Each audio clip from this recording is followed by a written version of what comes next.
Мәләкәс районы Ульяновск өлкәсендә иң күп татарлар яши торган районнарның берсе. Районда 5 татар авылы бар. Биредә 7000-гә якын милләттәшебез гомер итә. Әлбәттә, кеше күп булган саен аның проблемалары да арта. Кайбер авылларда халык саны кимү сәбәпле мәдәният йортлары, мәктәпләр ябылды. Нинди генә кыенлыклар һәм проблемалар булса да, кайбер авылларда җәмәгатьчелек тырышлыгы белән мәчетләрдә татар теле өйрәнү курслары, клубларда үзешчән сәнгать түгәрәкләре эшләп тора.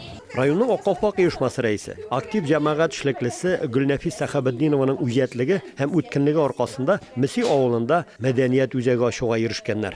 Филипп авылы мәктәбендә 36 татар баласы укый. Татар теле дәресләренә шуларның нибары 15 генә йөри. Мәктәп директоры сүзләренә караганда, ата-аналар балаларның бу дәресләргә йөрүенә каршы. Сталкиваемся с тем, что мама татарка, так скажем, да, пишет в Вайбере учительница, апа, обращается прям, апа, не записывайте моего ребенка на татарский язык, пусть лучше изучает робототехнику.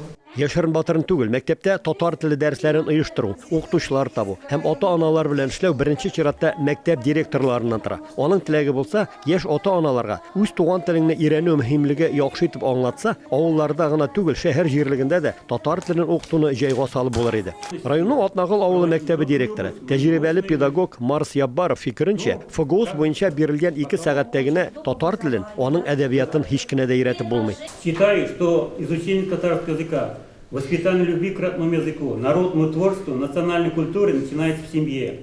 Для того, чтобы сохранить родной язык, прежде всего нужно дома говорить на нем.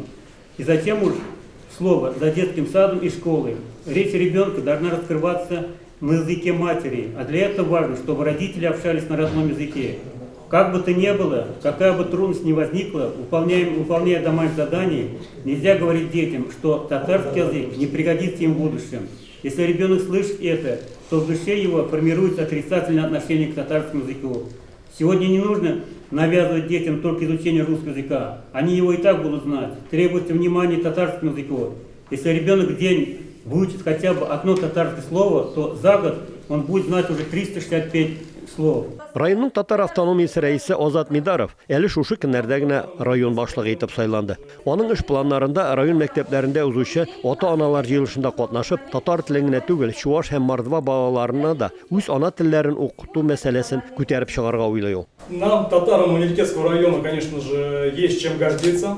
Много достижений, хорошее у нас культурное наследие и историческое наследие. Есть моменты, конечно же, по развитию языка.